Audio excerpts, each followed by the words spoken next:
ನಮಸ್ಕಾರ ಸ್ಪರ್ಧಾರ್ಥಿಗಳಿಗೆ. ಹಾಗಾದ್ರೆ ನೀವೆಲ್ಲ ಸೆಂಟ್ರಲ್ ಗೌರ್ಮೆಂಟ್ ಜಾಬ್ ಮಾಡ್ಬೇಕು ಅಂತಿದ್ರಿ, ಆದ್ರೆ ಏಜ್ ಇಲ್ಲ ಅಂತ ಈಗೇನು ನೀವು ಜಗತ್ನಿಸಬೇಕಾದ ಅಗತ್ಯವಿಲ್ಲ. ಸೊ ಈಗಾಗಲೇ ಏನಪ್ಪಾ ಅಂದ್ರೆ ಡೆಲ್ಲಿ ಪೊಲೀಸ್ ಕಾನ್ಸ್ಟೇಬಲ್ ನೋಟಿಫಿಕೇಶನ್ ಈಗಾಗಲೇ ಬಂದಿದೆ. ಸೊ ಇದು ಏನಪ್ಪಾ ಅಂತಾರೆ 7,565 ಪೋಸ್ಟ್ ಗಳನ್ನ ಕಾಲ್ಫಾರ್ಮ್ ಮಾಡಿದ್ದಾರೆ. ಅದರಲ್ಲಿ 4,408 ಪೋಸ್ಟ್ ಗಳು ಪುರುಷರಿಗಾಗಿದ್ರೆ, ಸೊ ದೆನ್ ಮಹಿಳೆಯರಿಗಾಗಿ ಏನಪ್ಪಾ ಅಂದ್ರೆ 2,496 ಪೋಸ್ಟ್ ಗಳನ್ನ ಕಾಲ್ಫಾರ್ಮ್ ಮಾಡಿದ್ದಾರೆ. ಸೊ ಹಾಗಾದ್ರೆ ಇಲ್ಲಿ ನಾವು ಅಪ್ಲಿಕೇಶನ್ ಹಾಕಲು ಕೊನೆಯ ದಿನ ನಾವು ನೋಡೋದಾದ್ರೆ ಸೊ ಏನಪ್ಪಾ ಅಂತಾರೆ 21 ಅಕ್ಟೋಬರ್ 2025 ಕೊನೆಯ ದಿನ ಆಗಿದೆ.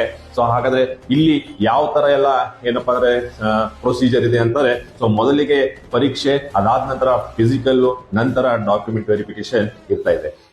ಸೊ ಇಲ್ಲಿ ನಾವು ಏಜ್ ಲಿಮಿಟ್ ಅನ್ನ ನೋಡ್ಬೇಕಾದ್ರೆ ಸೊ 18ರಿಂದ 25 ವರ್ಷಗಳವರೆಗೆ ಸಾಮಾನ್ಯ ಅಭ್ಯರ್ಥಿಗಳು ಅಪ್ಲೈ ಮಾಡಬಹುದು. ಅದೇ ರೀತಿ OBC ಕ್ಯಾಟಗರಿಗೆ ಸೇರಿದವರು 18ರಿಂದ 28 ವರ್ಷದವರೆಗೆ, ಅದೇ ರೀತಿ ಏನಪ್ಪಾ ಅಂದ್ರೆ SC ST ಗೆ ಸಂಬಂಧಪಟ್ಟವರು ಸೊ 18ರಿಂದ 30 ವರ್ಷದವರೆಗೆ ಇದ್ದವರು ಕೂಡ ಇಲ್ಲಿ ನೀವು ಅಪ್ಲೈ ಮಾಡಬಹುದು. ಓಕೆ, ಸೊ ಹಾಗಾದ್ರೆ ನಾವಿಲ್ಲಿ ಸೊ ಪರೀಕ್ಷೆ ಯಾವ ರೀತಿ ಇರಬೇಕು ಅಂತ ನಾವು ನೋಡೋದಾದ್ರೆ ಸೊ ಈ ಪರೀಕ್ಷೆಯಲ್ಲಿ ಜನರಲ್ ನಾಲೆಜ್, ರೀಸನಿಂಗ್, ಮ್ಯಾಥಮೆಟಿಕ್ಸ್ ಹಾಗೂ ಏನಪ್ಪಾ ಅಂದ್ರೆ ಕಂಪ್ಯೂಟರ್, ಸೊ ಈ ತರ ಏನಪ್ಪಾ ಅಂದ್ರೆ ಸೆಕ್ಷನ್ ಗಳಿದ್ದು ಜನರಲ್ ನಾಲೆಜ್ಗೆ 50 ಪ್ರಶ್ನೆಗಳು 50 ಅಂಕ, ಅದೇ ರೀತಿ ರೀಸನಿಂಗ್ 25 ಪ್ರಶ್ನೆ 25 ಅಂಕ, ದೆನ್ ಮ್ಯಾಥಮೆಟಿಕ್ಸ್ ಅಲ್ಲಿ 15 ಪ್ರಶ್ನೆಗಳು 15 ಅಂಕಗಳು, ಮತ್ತು ಕಂಪ್ಯೂಟರ್ ಅಲ್ಲಿ 10 ಪ್ರಶ್ನೆಗಳಿಗೆ 10 ಅಂಕಗಳನ್ನ ಒಂದು ನಿಗದಿಪಡಿಸಲಾಗಿದೆ. ಸೊ ಈ ಪರೀಕ್ಷೆ ಒಂದು 90 ನಿಮಿಷಗಳ ಒಂದು ಪರೀಕ್ಷೆ ಆಗಿದ್ದು ಆನ್ಲೈನ್ ಎಕ್ಸಾಮ್ ಇರ್ತಾ ಇದೆ ಫ್ರೆಂಡ್ಸ್. ಓಕೆ, ಸೊ ಹಾಗಾದ್ರೆ ನೀವೇನಾದ್ರೂ ಒಂದು ಪರೀಕ್ಷಾ ತಯಾರಿ ಮಾಡ್ತಾ ಇದ್ರೆ ಸೊ ಈ ಪರೀಕ್ಷೆಗೆ ಸಂಬಂಧಪಟ್ಟಂಗೆ ಸೊ ಕೋಚಿಂಗ್ ನಮ್ಮ ಒಂದು ಸಂಸ್ಥೆಯಲ್ಲಿ